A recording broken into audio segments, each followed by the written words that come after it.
ശബരിമല സ്വർണ്ണക്കൊള്ളയിൽ നിർണായക നീക്കവുമായി SIT അന്താരാഷ്ട്ര വിഗ്രഹ കടത്ത് സംഘവുമായി ബന്ധമുണ്ടെന്ന് കരുതുന്ന ഡി മണിയെ പ്രത്യേക അന്വേഷണ സംഘം ചോദ്യം ചെയ്യുന്നു. ഉണ്ണികൃഷ്ണൻ പോറ്റിയുമായി അടുത്ത ബന്ധമുള്ള ഡി മണിയുടെ യഥാർത്ഥ പേര് ബാലമുരുകനാണെന്ന് SIT സ്ഥിരീകരിച്ചു. 1000 കോടി വിലമതിക്കുന്ന അമൂല്യ വസ്തുക്കൾ കടത്താനുള്ള നീക്കമാണ് സംഘം നടത്തുകയെന്ന വിവരവും പുറത്തുവന്നു.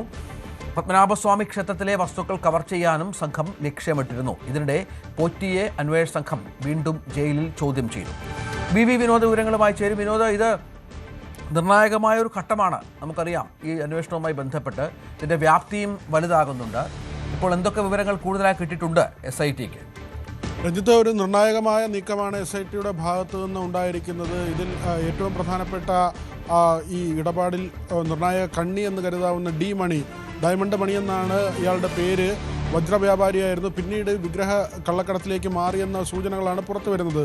ഡി മണിയും ഉണ്ണികൃഷ്ണൻ പോറ്റിയും തമ്മിൽ നേരത്തെ തന്നെ അടുപ്പമുണ്ടായിരുന്നു. ഇവരാണ് ഈ സ്വർണ്ണപ്പാളി ഇടപാടുമായി ബന്ധപ്പെട്ട് പ്രവർത്തിച്ചതെന്ന വിവരങ്ങൾ പുറത്തു വന്നതിൻ്റെ അടിസ്ഥാനത്തിലാണ് ഇപ്പോൾ SIT ഇങ്ങനെ ഒരു നീക്കം നടത്തിയിട്ടുള്ളത്. അതോടൊപ്പം തന്നെ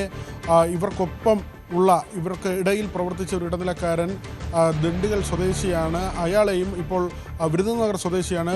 ഡി മണി ദിണ്ടിഗൽ സ്വദേശിയാണ്. വിരുദനഗർ സ്വദേശിയായ ശ്രീകൃഷ്ണൻ, അങ്ങനെ ഒരാളെ കൂടി ഇപ്പോൾ അന്വേഷണ സംഘം ചോദ്യം ചെയ്യുന്നുണ്ട്. ഡി മണിയുമായി ബന്ധപ്പെട്ട കാര്യങ്ങൾ പരിശോധിക്കുമ്പോൾ 1000 കോടി രൂപയുടെ ഇടപാട് നടത്താനുള്ള നീക്കം നടത്തിയിരുന്നു എന്നാണ് മനസ്സിലാകുന്നത്.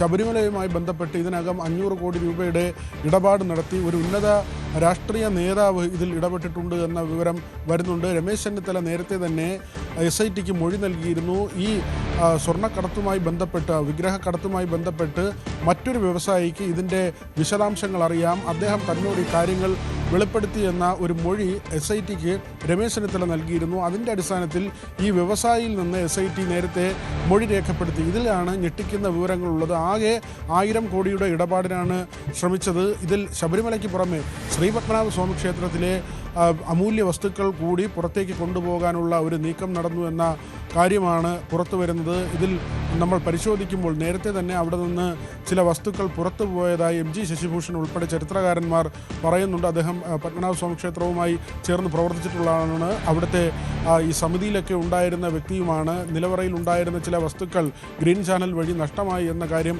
അദ്ദേഹവും സ്ഥിരീകരിക്കുന്നുണ്ട്. അങ്ങനെയെങ്കിൽ ഇത് വ്യാപകമായ തട്ടിപ്പാണ് നടത്തിയിട്ടുള്ളത്. ശബരിമലയിൽ മാത്രമല്ല, പത്മനാഭസ്വാമി ക്ഷേത്രം ഉൾപ്പെടെ കേരളത്തിലെ പ്രധാനപ്പെട്ട ക്ഷേത്രങ്ങളിൽ നിന്ന് വിഗ്രഹങ്ങളോ, പഞ്ചലോഹ വിഗ്രഹങ്ങളോ, അമൂല്യമായ വസ്തുക്കളോ ഉൾപ്പെടെ പുറത്തേക്ക് പോയി ഇത് വിദേശ രാജ്യങ്ങളിലേക്ക് കടത്തി എന്ന ഒരു വിവരമാണ് പുറത്തു വരുന്നത്. ഇന്ന് ഉണ്ണികൃഷ്ണൻ പോറ്റിയെ വീണ്ടും ജയിലിലെത്തി അന്വേഷണ സംഘം ചോദ്യം ചെയ്തിട്ടുണ്ട്. മാത്രമല്ല, അടുത്ത ദിവസം നേരത്തെ ദേവസ്വം ബോർഡ് മെമ്പർമാരായിരുന്നവരെ ചോദ്യം ചെയ്യാൻ വേണ്ടി SIT വിളിപ്പിച്ചിട്ടുണ്ട്. അതാണ് സാഹചര്യം. ഏതായാലും അന്വേഷണം നിർണായക ഘട്ടത്തിലേക്ക് കടക്കുന്നു എന്നാണ് വിനോദ് റിപ്പോർട്ട് ചെയ്യുന്നത്.